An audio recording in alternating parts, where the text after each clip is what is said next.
Diga después de mí esta oración, vamos a hablar con Dios, dígale: Dios, te entrego mi vida, mis pensamientos y los planes que tengo.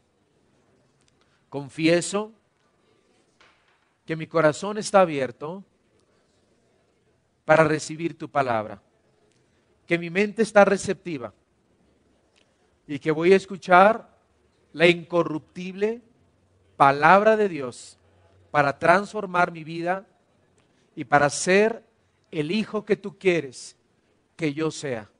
Bendíceme, Espíritu Santo. Abro mi corazón a ti para aprender. En el nombre de Jesús. Amén. Dele otro fuerte aplauso al Señor. Puede tomar su lugar.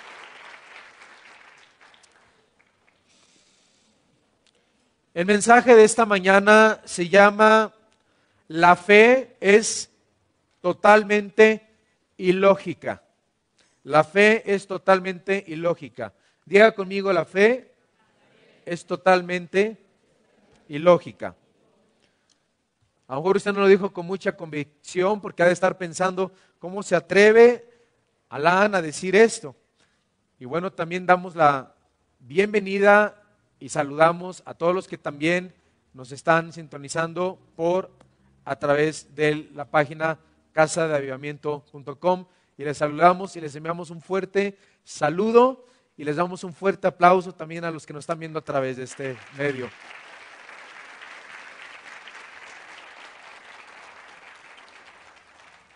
Cuando la palabra nos dice cree, fíjese lo que le voy a decir. Dios está requiriendo que hagamos algo que está más allá de la razón.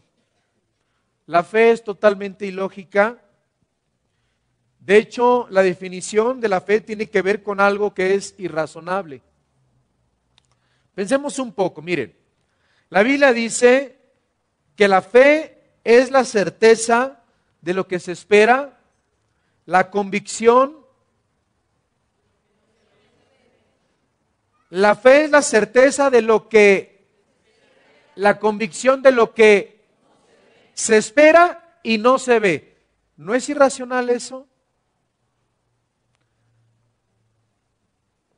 En otras palabras, nos está diciendo, para abreviar, no hay sustancia tangible, no hay en absoluto ninguna evidencia, y aún sin haber ninguna evidencia, la Biblia, Kenji, nos está pidiendo que creamos en algo que no tiene evidencia. Puedes pensar en alguna demanda más irracional que la que acabamos de leer. O sea, Dios nos está diciendo: ten fe sin ver, sin tener evidencia. Confía en lo invisible. Y cuando pensamos esto, al venir a Cristo, hay tantas cosas que no sabíamos y decimos: ¿tengo que creer eso?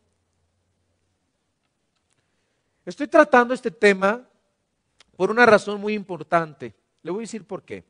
Yo le comenté que los domingos, los últimos domingos del año, que nos queda este y uno más, ¿verdad? El siguiente, antes de que finalice el año.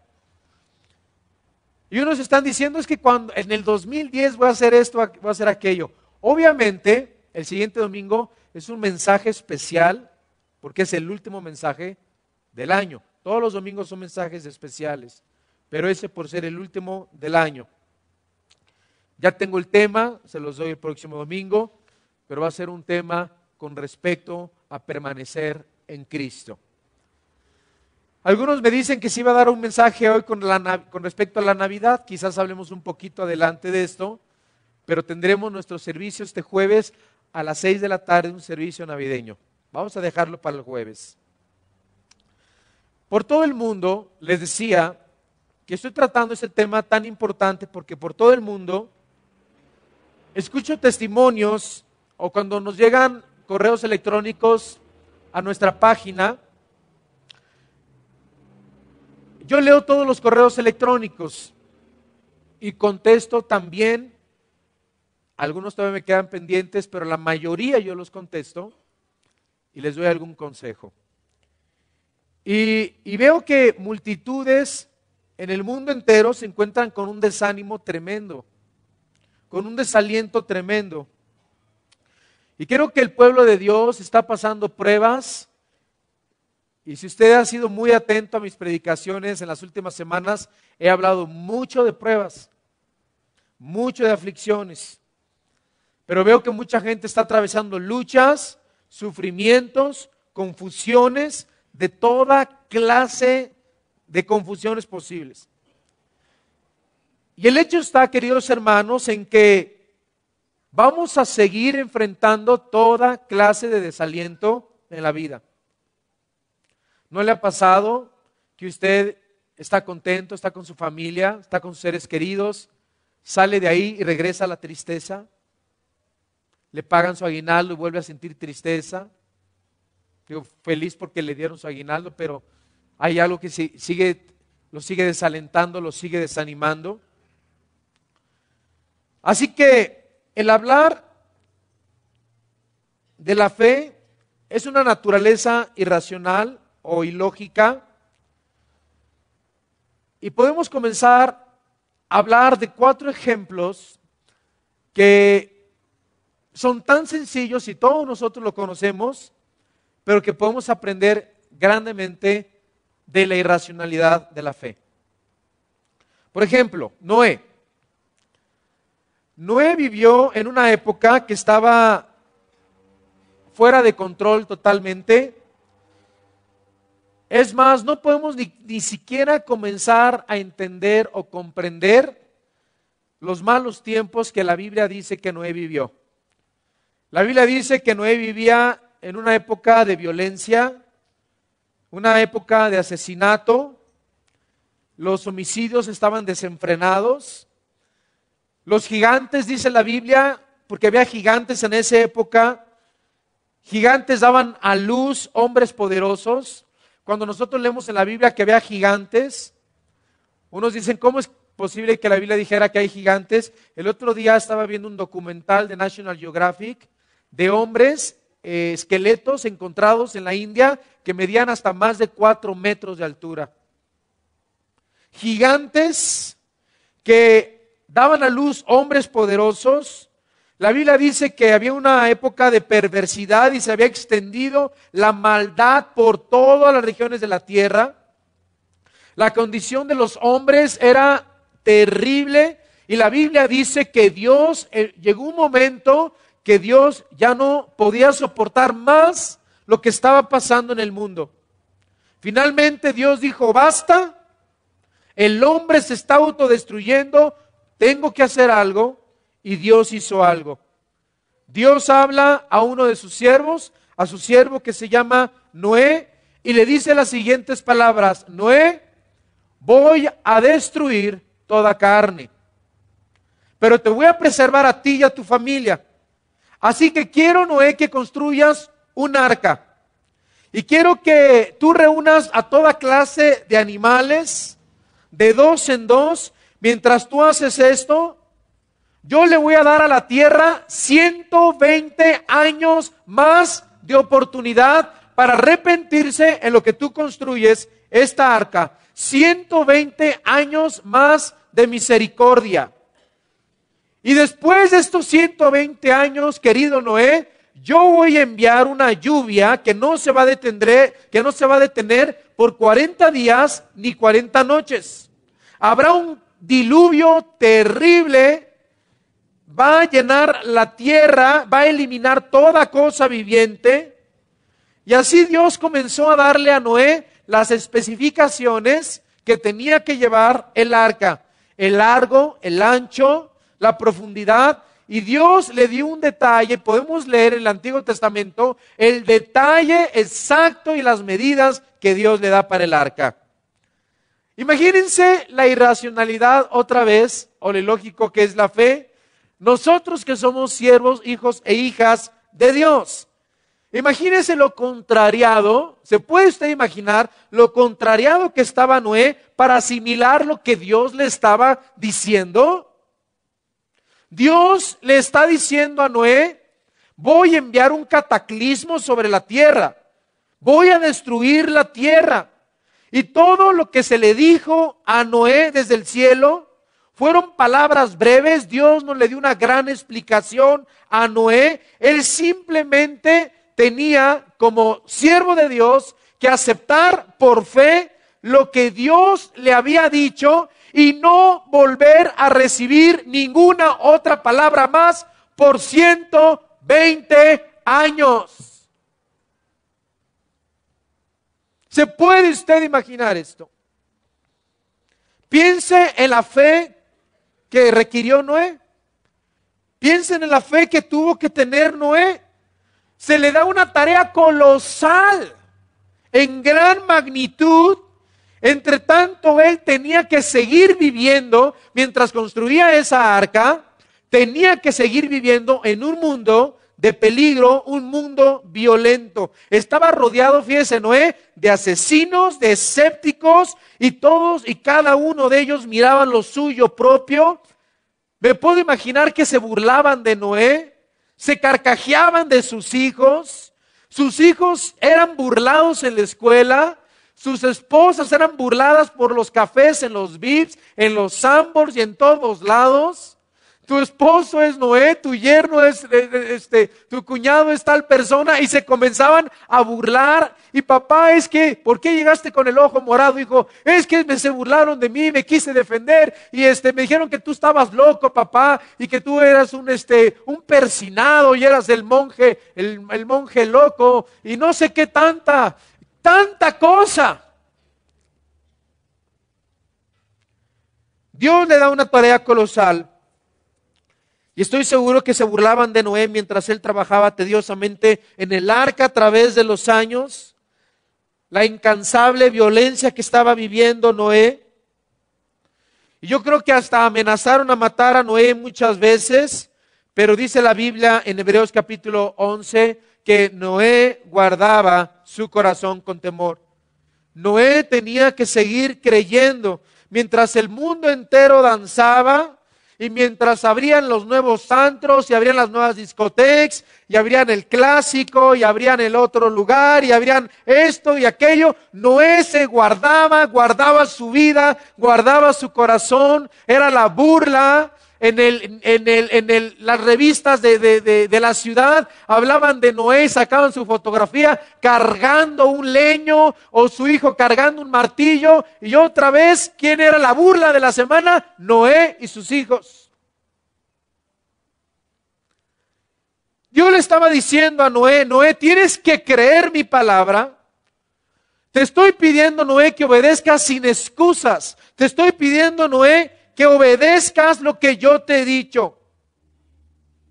Yo sé que muchas veces vas a dudar, muchas veces vas a pensar que esa revelación no te la dio Dios, a lo mejor vas a pensar que fue el diablo que te dio esa revelación.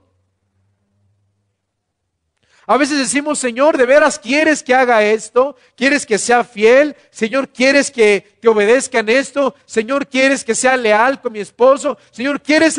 Hay veces que sentimos que es irracional lo que Dios nos está pidiendo. Qué cuadro totalmente ilógico, queridos hermanos en la fe. Que Dios le estuviera diciendo a un hombre, no te voy a dar ninguna evidencia de lo que te estoy pidiendo, solamente quiero que obedezcas. Y a veces probamos a Dios, queridos amigos, y decimos, si como Gedeón, si mañana el trapo amanece mojado, o si tal chica se me cruza en tal lugar es que es de Dios y me voy a casar con ella. Y si pasa esto es que es de Dios. Tú no tienes que pedirle a Dios evidencias cuando Dios en su palabra te ha dicho ¿qué es lo que tienes que hacer?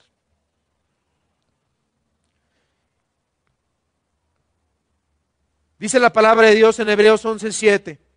Noé fue hecho heredero de la justicia que viene por la fe. Fue hecho heredero de la justicia que viene ¿por qué? Por la fe. Digan conmigo heredero. Digan otra vez heredero. Bueno, vamos a considerar al segundo hombre. Les dije que iba a hablar de 4 ejemplos. El segundo hombre que recibe también un mandato ilógico. Miren, Dios no le dijo a Noé, Pues para que veas que es verdad, mañana mando una tormentita, porque ahí no llovía nunca. Nunca habían visto lluvia. Aquí nos dicen, se va a inundar Toluca, y sí lo creemos. Decimos, sí, claro, sí, ¿verdad? Sí lo creemos, porque cada ratito hay unas inundaciones tremendas, pero ahí nunca había llovido. Imagínense 120 años. ¿Cuánto vivimos nosotros? Los más robustos, 80 años, y en 80 años no habíamos visto una gota de agua, y Noé se le dice, en 120 años va a llover. Imagínense recibiendo la burla, la crítica, haciéndolas hazme reír por 120 años, queridos hermanos. Y nosotros nos quejamos porque se han burlado 5 años de nosotros, o 10 años, etcétera. Quiero decirles que si también obedecemos como Noé, vamos a ser herederos de la justicia. Otro hombre muy conocido por todos nosotros se llama Abraham. ¿Cómo se llama? Dios le dice a Abraham un día, fíjense lo que le dice. Así le dice Dios: Abraham, levántate, sal de tu tierra, que yo te diré a dónde tienes que ir. Ahora, si yo fuera Abraham y usted fuera Abraham, le diría, Señor, pero ¿a dónde vamos? ¿Verdad que sí? A ver, voy a empacar, Señor, mis cosas, voy a guardar todo en cajas, pero dime, Dios, ¿a dónde tengo que ir? Porque quiero prepararme para ver si allá hace calor o hace frío, para ver si me llevo chamarras o me llevo playeritas, de algodoncito, o me llevo gabardinas. Señor, necesito que me digas. Es que nosotros en el siglo XXI nos hemos convertido en hijos de Dios, que todo lo cuestionamos y todo le preguntamos a Dios, ¿por qué? Si vamos a Orlando, agarramos la computadora, o a Dallas, o vamos a París, o vamos a Europa, a ver cómo está el clima, me voy a llevar una chamarrita, todo ya lo sabemos, cómo está el clima, si va a llover, si no va a llover, si va a sol, si no va a haber sol, etcétera. Dios de repente se le aparece un hombre y le dice, Abraham, levántate, sal de tu tierra, y seguramente Abraham preguntó, ¿a dónde vamos, Señor?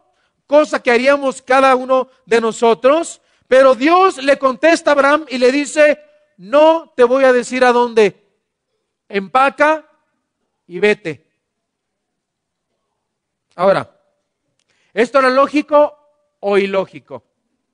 ¿Qué era? Ilógico. Era una demanda totalmente irrazonable para cualquier persona pensante. Seguramente Sara le preguntó, ¿y a dónde vamos? Es que Dios me dijo. No fue Dios, fue el diablo, repréndelo.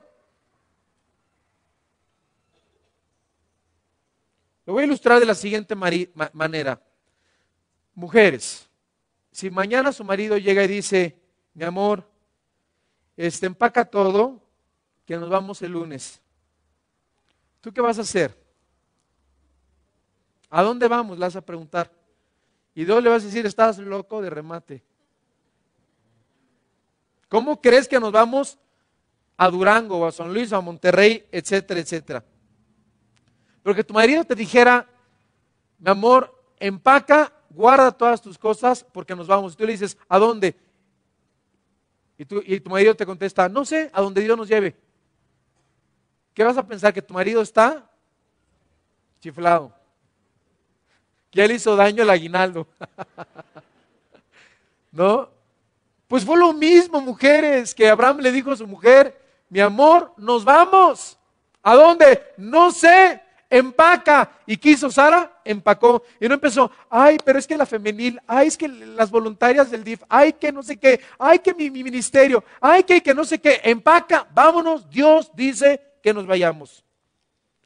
En Hebreos capítulo 11, versículo 8, dice, por la fe Abraham, siendo llamado, obedeció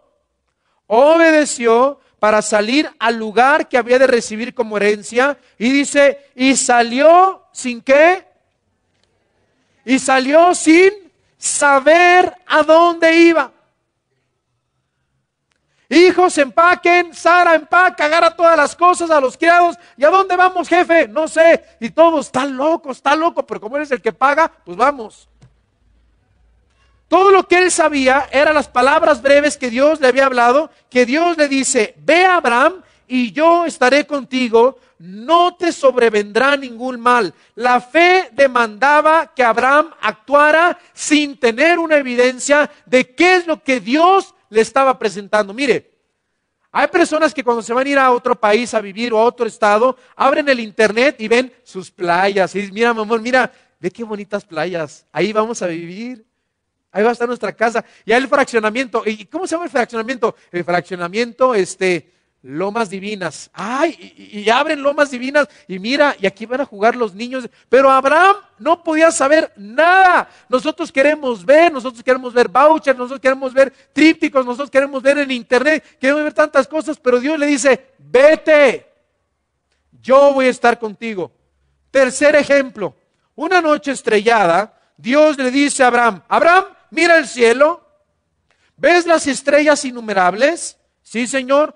Cuéntalas, pero Señor, no se pueden, son innumerables. Y le dice Dios, Abraham, así será tu descendencia. Señor, lo de salirnos y nosotros lados estuvo chido, pero ahora que mis hijos, voy a tener hijos como todas esas estrellas. No, Señor, ¿qué onda contigo? Qué buen sentido del humor. Ya viste que estoy rucón ya, estoy viejo, Señor, ni con Viagra, ni nada de eso, Señor. Y Sara, el ginecólogo, le dijo a mi mujer que nada, ya, ni con inseminación artificial. Abraham, cuenta las estrellas del cielo, Señor, no se pueden, así será tu descendencia. Abraham debió haber movido su cabeza, y aún así, le dijo que Dios que sería el padre de muchas naciones. Y la única palabra que tenía que seguir Abraham, era aquella que dice en la Biblia, yo soy el que soy, yo soy Jehová tu Dios. La Biblia dice que Abraham obedeció, la Biblia nos dice que Noé también obedeció, y dice la Biblia en Génesis capítulo 15, versículo 6, Génesis 15, 6, y creyó a Jehová y le fue contado por justicia. ¿Y qué hizo? Y creyó. ¿Qué hizo? Y creyó. Ahora, hermanos, consideremos los tiempos también difíciles de Israel. Porque en el 2010 tenemos que tener una actitud de creer lo que Dios quiere hacer con nuestras vidas. Tenemos que creer la palabra de Dios. Tenemos que creer las promesas de la palabra de Dios y tenemos que creer que si Dios nos dice que hagamos algo, tenemos que hacerlo. Los hijos de Israel salen de Egipto, Dios los libra de las garras del faraón de Egipto para solamente llevarlos a un lugar mucho más peligroso. ¿Cómo se llamaba ese lugar peligroso? Diga conmigo, el Mar Rojo. ¿Cómo se llamaba? El Mar Rojo. Fueron cercados por montañas, por ambos lados, el ejército del faraón descendía rápidamente contra ellos. Imagínense, era una situación desesperada, sin salida humana. Yo creo que los israelitas y el pueblo de Dios comenzaron a ver que ya venía el faraón y su ejército y venían enojados, ya ahí vienen y se están acercando. Y yo imagino a los bebés y a los niños y ¡ay! Llorando y todo, nos van a matar y el mar delante de nosotros. ¿Y para qué nos trajo hasta acá Dios? ¿Y para qué nos trajo hasta acá Moisés? ¿Y por qué nuestro pastor esto? ¿Y por qué nuestro líder esto? Y estaban desesperados.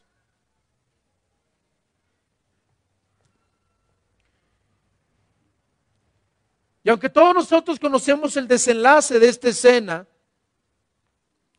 cuando yo estudié esto en la Biblia, una vez comencé a discutir con Dios. ¿Usted ha discutido con Dios? ¿Usted ha discutido con Dios que le dice, ay Señor, esto no parece justo? ¿Cómo crees? Ay Señor, ¿esto era un trauma para los bebés? Era un trauma para los israelitas, cercados frente al mar, atrapados sin balsas ni botes, preguntándose qué iban a hacer. ¿Por qué tuvieron que atravesar esto? Y la respuesta de parte del Espíritu Santo fue lo siguiente: tenían los hijos de Dios que atravesar por esa prueba. La escena era totalmente ilógica, totalmente irrazonable. Por cuarta vez estamos hablando de algo irrazonable en la Biblia. Dios simplemente esperó, que su pueblo esperara en su promesa que Él los libraría. Dice la palabra de Dios en el Antiguo Testamento unas palabras para su pueblo. Yo te tomaré en mis brazos, y esa es una palabra para ti. Yo te tomaré en mis brazos y te llevaré a través del desierto. Ningún enemigo prosperará contra ti, porque yo estaré contigo. Tú simplemente estate quieto, y dice, y vean la salvación de Jehová. Te pregunto, ¿cuántos de nosotros estaríamos temerosos y estaríamos gritando si hubiéramos estado también en el desierto enfrente del Mar Rojo? Levanten la mano. ¿Cuántos dirán, pues mejor me quito un balazo, me doy un balazo en la cabeza, mejor antes de que me mate el faraón? Y no agarró Moisés y les dijo, a ver, vamos a tomarnos todos un Kool-Aid envenenados y vamos a morirnos antes de caer en manos de los enemigos, como pasó en la famosa historia de Masada. O con Jim Jones allá en la Guyana, que todos se mataron antes de que lo metieran a la cárcel a este hombre, esta secta religiosa. ¿Cuántos hubiéramos estado gritando? Si somos honestos, yo creo que la mayoría de nosotros hubiéramos estado preocupados. ¿Y para qué Dios nos trajo hasta acá? ¿Y por qué Dios nos permitió abrir esto? ¿Y por qué Dios me permitió abrir este negocio? ¿Y por qué Dios me dio el esposo que tengo? ¿Y por qué Dios me dio la esposa que tengo? ¿Y por qué Dios me dio los padres que tengo? ¿Y por qué Dios me dio hasta acá? ¿Y por qué me dio Dios los hijos que tengo? Me hubiera gustado ser papá mejor de los otros hijos que están allá.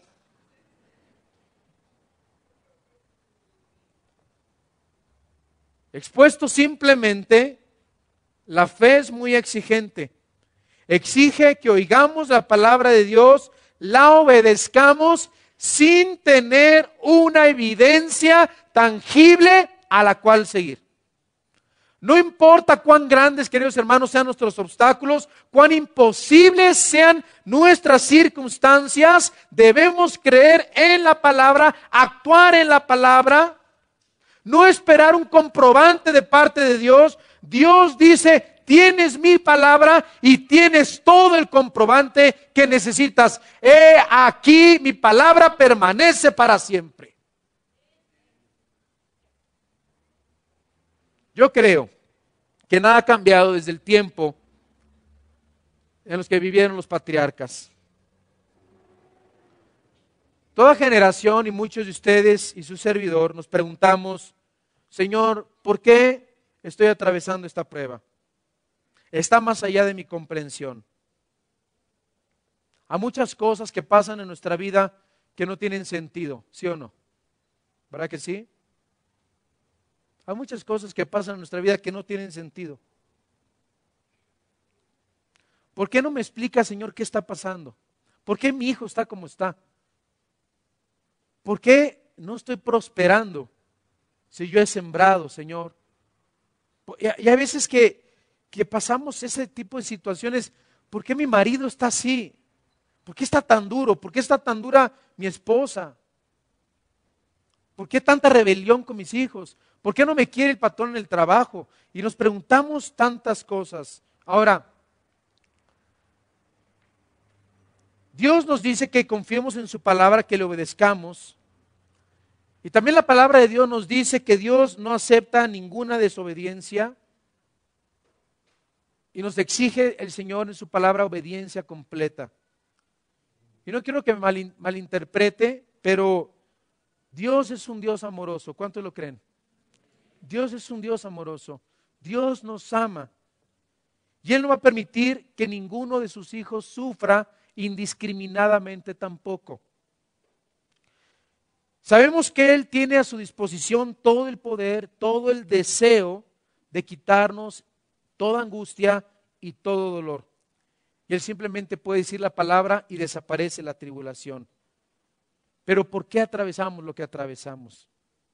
¿Por qué a veces Dios no nos da una explicación?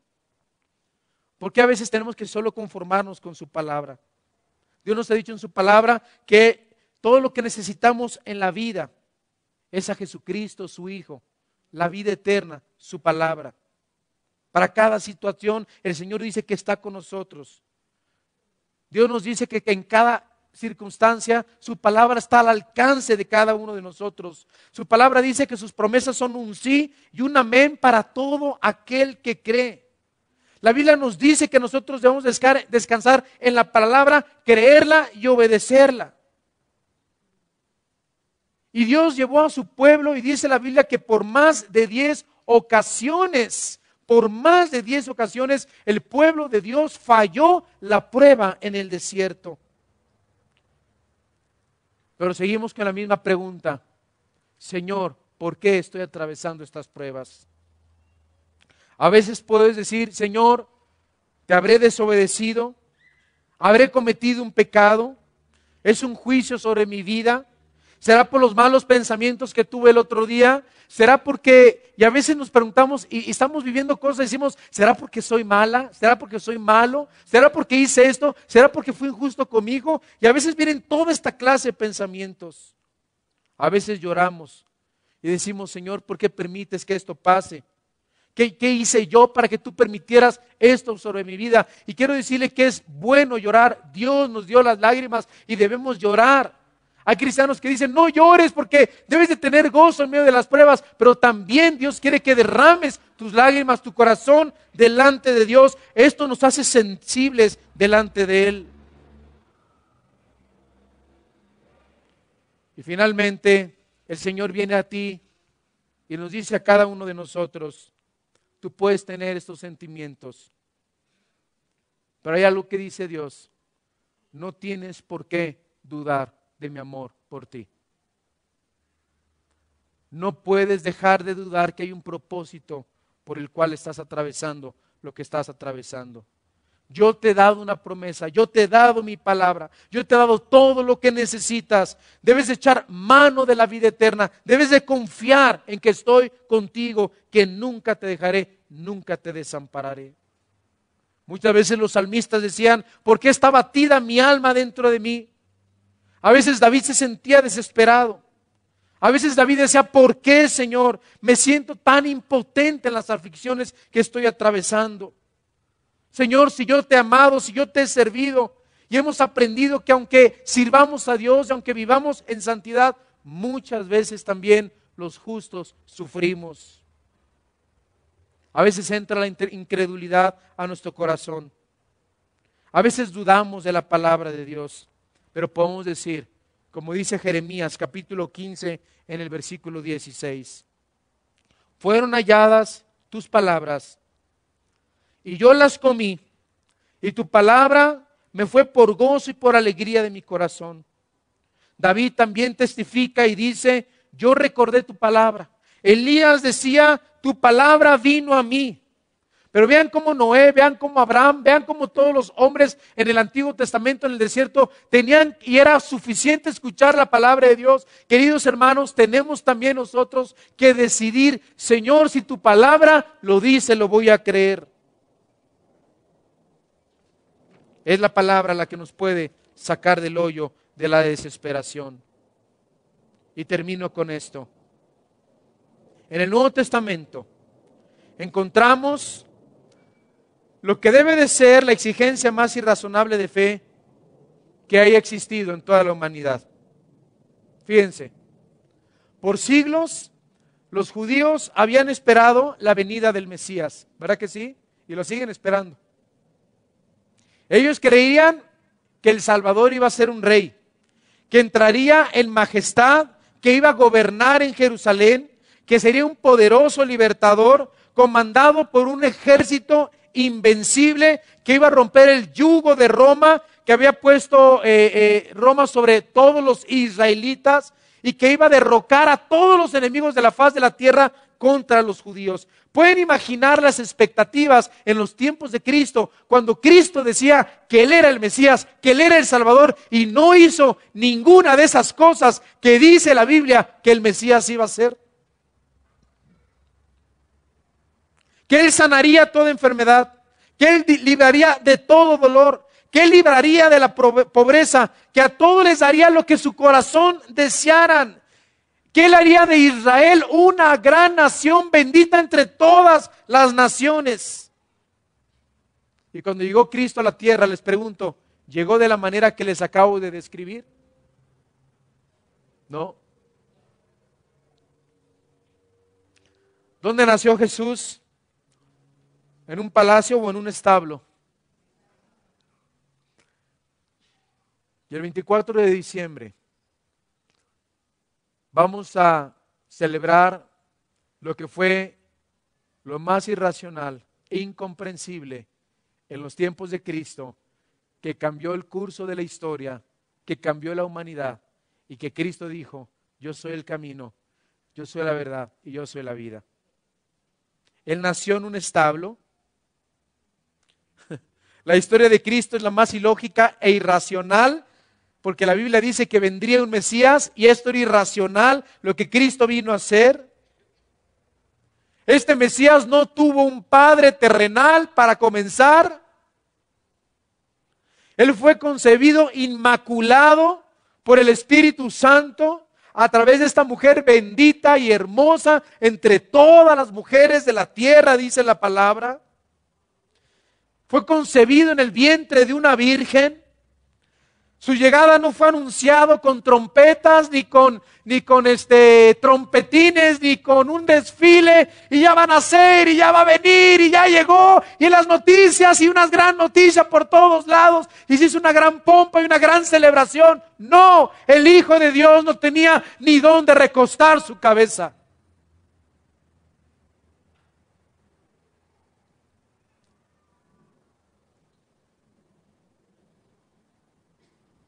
Era un carpintero.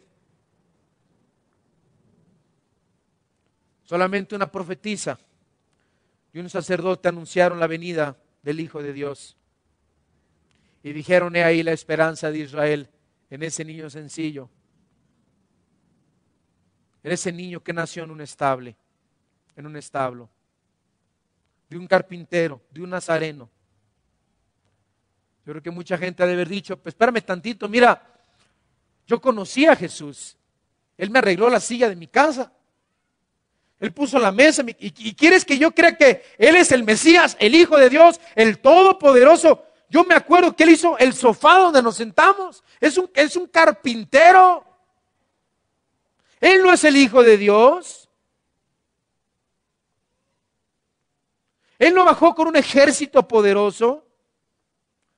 Él se le apareció o estuvo con 12 discípulos incultos de la clase obrera. Ellos no fueron educados en una gran teología. La Biblia dice que eran pescadores, jornaleros, vendedores. Jesús no era diferente que ellos. Entonces, ¿cómo podía alguien aceptar la palabra de ese hombre pescador o carpintero, igual que todos los de Nazaret? Porque en esos tiempos los verdaderos teólogos, los verdaderos líderes, los del doctorado, los de la maestría, dice la Biblia que eran los que se sentaban a los pies de Gamaliel. Aprendices de Gamaliel, eruditos en la palabra. Pero este hombre que decía que le siguieran, se sentaba a la orilla del mar. ¿Y saben quiénes eran los que iban a escuchar a este hombre? Las viudas, los leprosos, las prostitutas. Y Jesucristo les decía, el que me ha visto a mí, ha visto al Padre.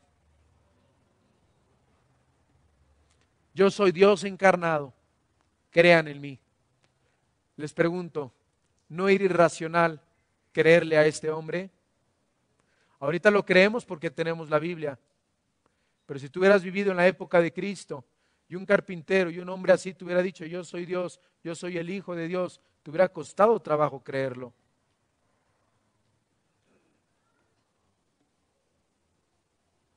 Imagínense las lecciones espirituales que debe haber tenido todos los líderes religiosos en los tiempos de Jesucristo. Este hombre se para en las sinagogas, declaraba que él era el Mesías. Él decía que fue enviado por Dios, no venía de un linaje real. Él ni siquiera dice la palabra que tenía donde recostar su cabeza. Un día entra al templo y agarra un látigo y comienza a echarlos todos para afuera y diciendo que en la casa de mi padre se había convertido en una cueva de ladrones. Pero nunca Cristo dijo dónde había sacado tal autoridad. Y delante de todos sus líderes religiosos les dice: yo soy el templo del Dios viviente.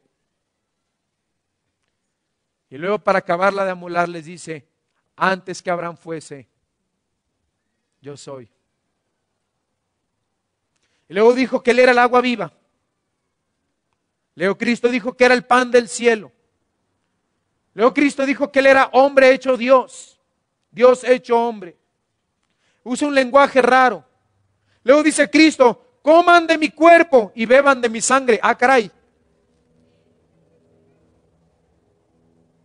Él dice: si lo vemos a Él, hemos visto al Padre. Que si no creemos en Él, no creemos en el Padre. Jesucristo dice a estos hombres, y nos dicen esta mañana a todos nosotros: crean en mí y las palabras que yo les he dicho. Imagínense a los líderes que escuchaban a Jesús. Jesucristo también dijo: el que oye mi palabra y cree en el que me envió, tiene vida eterna. ¡Vida eterna! Los líderes religiosos le protestaban a Cristo y le decían: tú das testimonio acerca de ti mismo en Juan 8:13. Tu testimonio no es verdadero. Jesús les contesta con otra palabra irracional y les dice en el capítulo 8, versículo 17 y versículo 18: en vuestra ley está escrito que el testimonio de dos hombres es verdadero. Yo soy el que doy testimonio de mí mismo, y el Padre que me envió da testimonio de mí. Y finalmente Jesús pone en perspectiva todas las cosas y les dice: ¿por qué no entendéis mi lenguaje? ¿Por qué no podéis escuchar mi palabra? Y les dice Jesús: ustedes no pueden comprender porque no escuchan mi palabra. Y lo mismo hoy, si me puede acompañar Ponchito. Es cierto en la vida de cada uno de nosotros. Y todo se resume con lo que comencé diciendo. Dios nos pide que confiemos en su palabra. Y solamente su palabra puede ser nuestra vida y nuestra esperanza en este año que finaliza y en el 2010.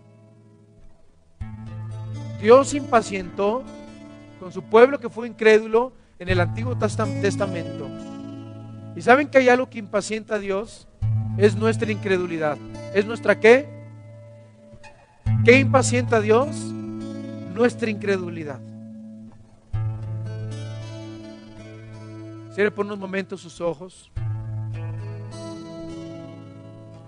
Porque estamos viviendo en el tiempo de la más grande revelación del Evangelio en la historia. El día de hoy, queridos hermanos, hay más predicadores, más libros, más medios que nos saturan con el Evangelio como nunca antes. Pero nunca ha habido más dolor y aflicción y más mentes atribuladas en el pueblo de Dios como existe el día de hoy.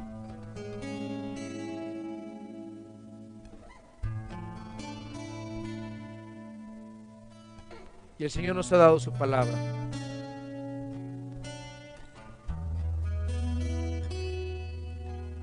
Experimentemos el día de hoy un hambre por la palabra, de obedecer la palabra. ¿Por qué? Porque la fe es irrazonable. Pero la Biblia nos dice que la fe nunca viene a nosotros por lógica o razón. Pablo simplemente nos declara, el apóstol Pablo nos declara: la fe viene por el oír y el oír por la palabra de Dios.